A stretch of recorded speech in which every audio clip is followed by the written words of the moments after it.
কিয়ামতের ময়দানে মুমিন ব্যক্তিরা সবাই একে অপরের কথা বলবে, আমরা আল্লাহর প্রতি বিশ্বাস করেছিলাম, আমরা আল্লাহর প্রতি ঈমান নিয়ে এসেছিলাম, আমাদের সুপারিশ করবে কে? একে অপরকে দেখিয়ে দিবে তোমরা পয়গম্বর আদমের কাছে যাও। এইভাবে ক্রমান্বয়ে সবাই চলে যাবে পয়গম্বর মুহাম্মাদের কাছে। পয়গম্বর মুহাম্মদ সাল্লাল্লাহু আলাইহি ওয়াসাল্লামের কাছে যাওয়ার পরে তারা সুপারিশ করার মতো ব্যক্তি খুঁজে পাবে। তারা বলবে, হ্যাঁ আমরা সুপারিশ করার মতো ব্যক্তি পেয়েছি। অপরদিকে নাফরমান ব্যক্তিরা তারা দেখবে, কিরে মুমিন ব্যক্তিরা তারা তো সুপারিশ করার মতো ব্যক্তি পেয়েছে, আমাদের সুপারিশ করবে কে?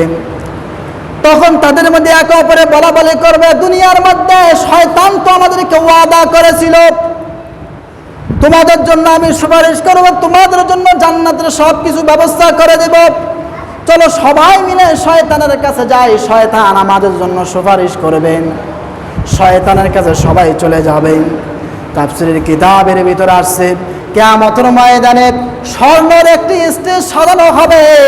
ওই স্টেজের মধ্যে শয়তান দাঁড়িয়ে যাবে। শয়তান বলবে, وقال الشيطان لما قضي الأمر إن الله وعدكم وعد الحق ووعدتكم فأخلفتكم। শয়তান বলবে, হে দুনিয়ার মানুষেরা ভালো করে শোনো, হে আল্লাহর নাফরমান ব্যক্তিরা ভালো করে শোনো, যে ওয়াদা দুনিয়ার মধ্যে আল্লাহ তাআলা তোমাদের কাছে করেছিল ওই ওয়াদাটাই বাস্তবে সত্য ছিল। আর ওয়াদাতুকুম ফাখলাফতুকুম, আর আমি তোমাদেরকে যে ওয়াদা করেছিলাম আজকে আমি এই ওয়াদা ভঙ্গ করে ফেললাম। বাস্তবে আমার এই ওয়াদা ছিল না, বাস্তবে তোমাদের সাথে ধোঁকাবাজি ছিল। সবাই খেপে যাবে, কি বলো তুমি আমাদেরকে ওয়াদা করেছিলে, আজকে অস্বীকার করতেছো। শয়তান বলবে, ওয়ামা কানা লি আলাইকুম মিন সুলতানিন ইল্লা আন দাআউতুকুম ফাস্তাজাবতুম লি। তোমরা বলো দেখি, দুনিয়ার মধ্যে কি তোমাদের উপর আমার কোনো আধিপত্য ছিল, কোন ক্ষমতা ছিল? তোমাদেরকে আমি জোর করে কি কখনো তোমাদেরকে আমি আমার কাজের জন্য নিয়ে এসেছিলাম? না, আমি শুধু তোমাদেরকে আন দাআউতুকুম ফাস্তাজাবতুম লি, শুধুমাত্র কেবলমাত্র আমি তোমাদেরকে আহ্বান করেছিলাম, আসো যাত্রা দেখার জন্য আসো, গান বাজনা শোনার জন্য আসো, ডিজে গান বাজাও, এতটুকুই শুধু মুখ দিয়ে আমি বলেছিলাম। চিন্তা ভাবনা না করে তোমরা আমার অনুসরণ করেছিলাম। আমি তোমাদের তো বাধ্য করিনি, গান শুনতে হবে, যাত্রা যেতেই হবে, তোমাকে তো টেনে হেঁচড়ে আমি নিয়ে যাইনি। তুমি কিসের আমাকে দোষারোপ করতেছো তোমরা?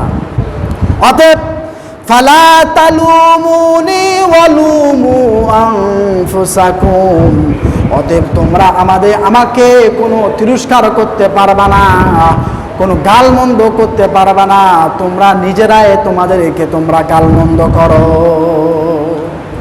আমি তোমাদেরকে বাধ্য করিনি, তোমরা আমার কথা শুনে ভালো মন্দ যাচাই বাছাই না করে তোমরা আমার কাছে চলে আসছো, আমার কোনো দোষ নেই।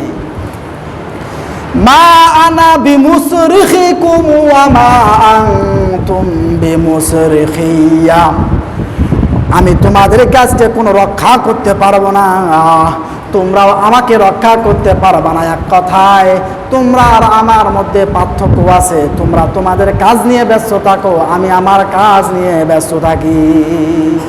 ইন্নী কাফারতু বিমা আশরাকতুমুনি মিন ক্বাবল, ইতিপূর্বে তোমরা আমাকে যে আল্লাহর সাথে শরীক করেছিলা আমি সেটাও অস্বীকার করলাম। আমি বাস্তবে আল্লাহর সাথে শরীক হতে পারি না।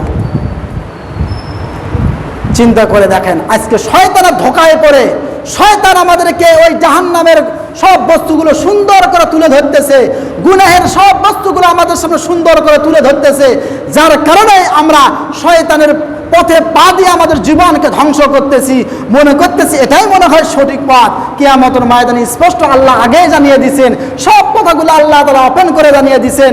দেখো বাস্তবে শয়তান তোমাদের কাছে যে ওয়াদা করতেছে সবগুলো ধোঁকাবাজি, সে কিয়ামতের ময়দানে সব অস্বীকার করে দিবে।